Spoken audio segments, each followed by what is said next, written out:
Hello everyone and welcome back to my channel. If you're new here, my name is Amy and I am on a financial freedom journey with my family. Today I'm sharing Christy's budget review. I started this series a few months ago on my channel. You guys seem to really enjoy. So let's go ahead and get started with this week's budget review. Christy is 45 and she lives in Texas.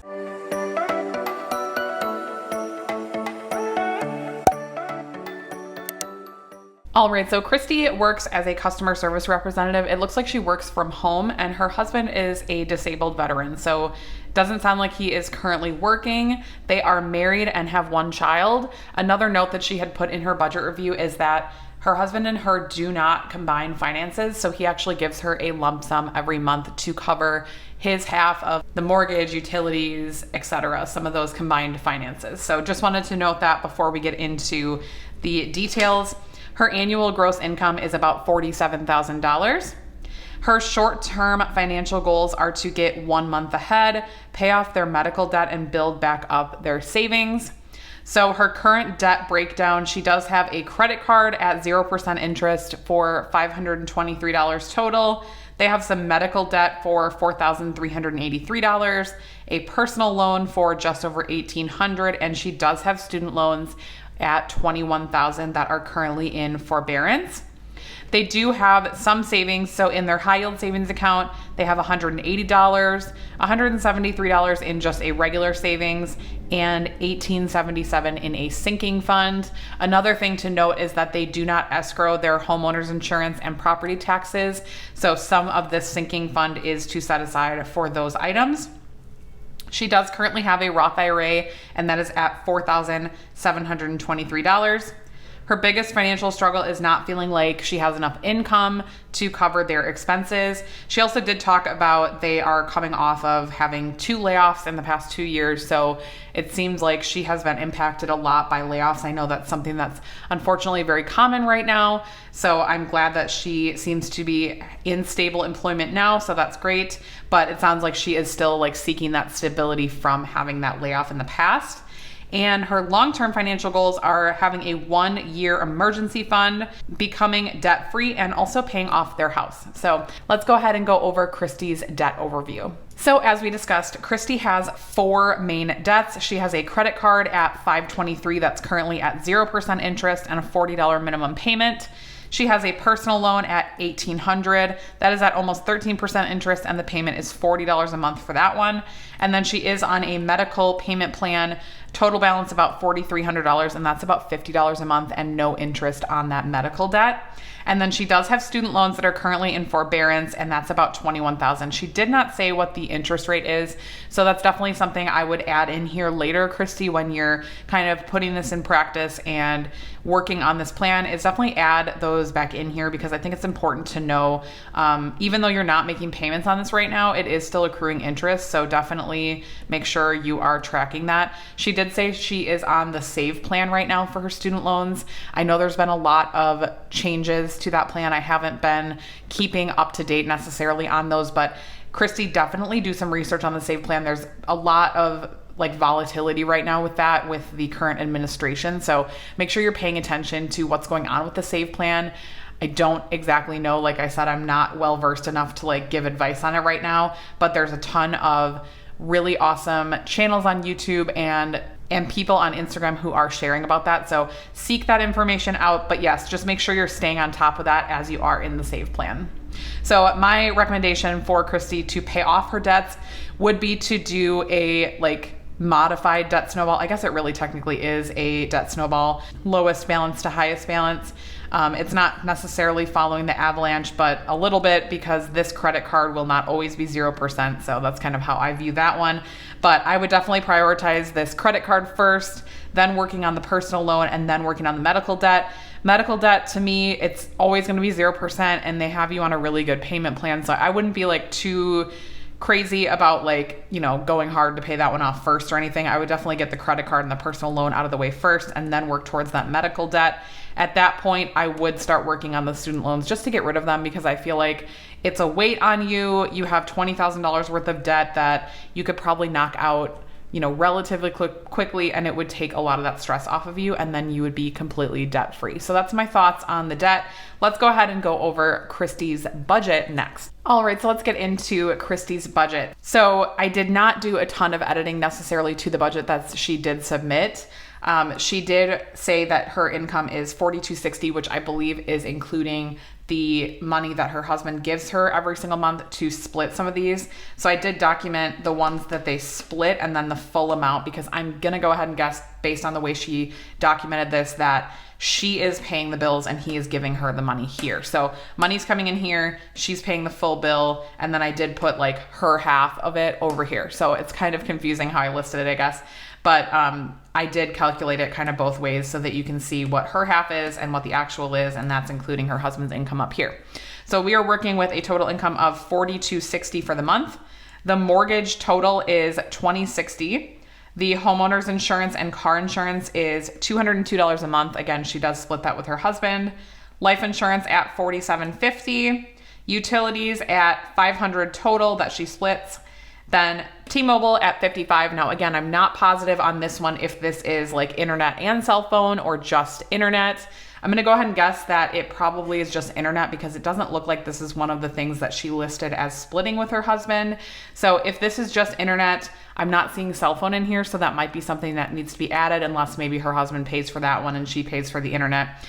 Just something to consider, Christy, as you're going through your budget. So again, just something to consider. If you do have your cell phone and maybe your husband is paying that in full, I would definitely take a look at that, because personally, my husband and I switched to Mint Mobile and we've saved so much money every single month by doing so. It has been so worth it to us to switch, because we have saved a ton of money and basically had no impact on our day-to-day life. So definitely take a look at that. Then she does have one subscription of Netflix at $19. Then we're getting into the debt section that we can kind of discussed in her debt overview. So she does have a $40 minimum payment on that credit card. Then the personal loan, it looks like she does split with her husband. So the total is $80 for the minimum payment for that personal loan. And then the medical debt is $50. So that brings the total fixed expenses to $3,053.50, and her remaining in her budget at $1,206. And again, I did put her, her half is kind of on this side. So hopefully that's not confusing to you, but I did want to kind of list it out separately. So then up at her variable expenses, this is what she provided to me. The only variable expense that she really listed was food. So I did kind of add a couple of other categories as things to think about, because she does split the food with her husband, and that was at $300 a month. I do think that seems a little bit low, because they do have a child. So it's 3 people in the house. $300 a month would be really, in my opinion, really good if you could stick to that.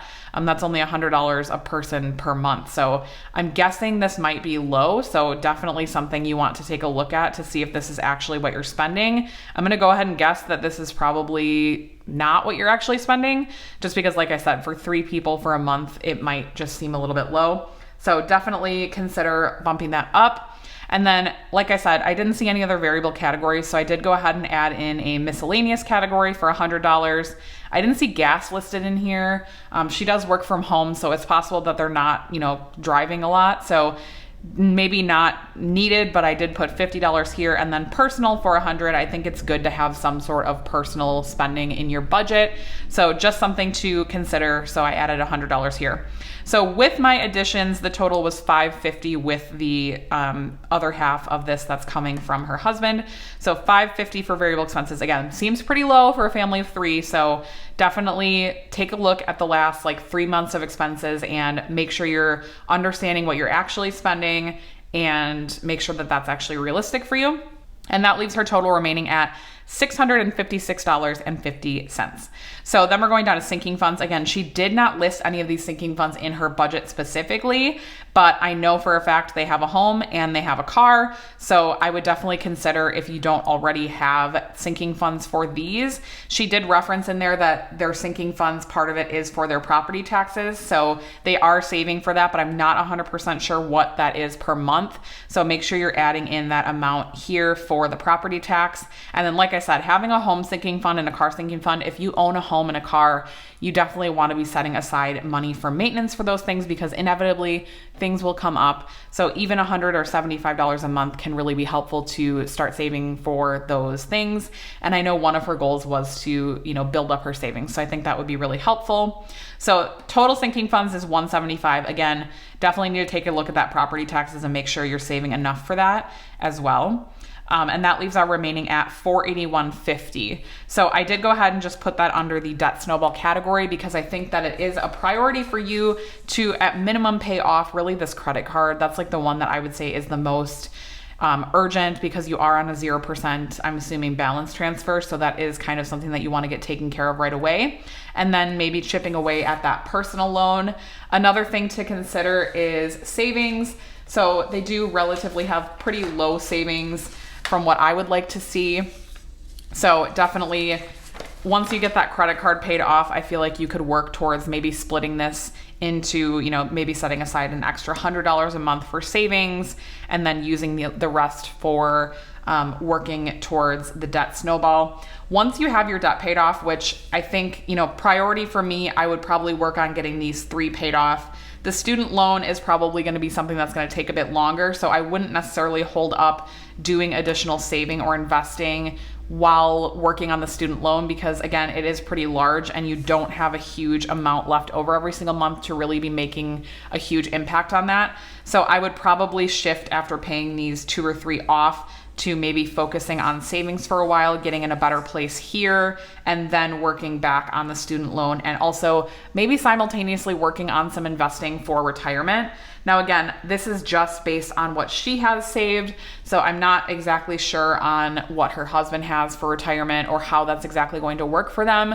Since they do not share finances on a monthly basis, I think that's a conversation that you and your husband should have, is how you picture retirement working for you both. Are you going to keep things separate? Are you at one point going to combine? I think that's important to know, because at 45, only having $4,000 invested, probably a little bit low. Definitely a little bit low. You really want to be probably closer to at least having 1 year of expenses at this point in investments. So I would definitely consider adding to that Roth kind of once you get a better handle on this debt. That will also free up some money in your budget to be able to do so. So those are my thoughts on Christy's budget. Again, thank you so much, Christy, for being vulnerable, for sharing your story and sharing your budget with us. It's super helpful sometimes to see other people's budgets and how other people are handling finances. If you have any questions, feel free to DM me on Instagram. I would love to chat with you separately if there's any questions you have or any advice that you need in the future as you start to work towards this plan. And as always, if you guys have any questions or comments for Christy, leave them in the comments down below. Please keep it positive and give her any advice that you guys think of. I have learned so much from you guys in these videos as well, from the comments and all the really great suggestions that you guys have had for some of these individuals. So thank you so much for participating and enjoying this content. If you want a budget review done from me, I will leave the link down below for the form where you guys can fill it out and get a budget review in the future. And as always, thank you guys so much for watching. I will talk to you in my next video. Bye, guys.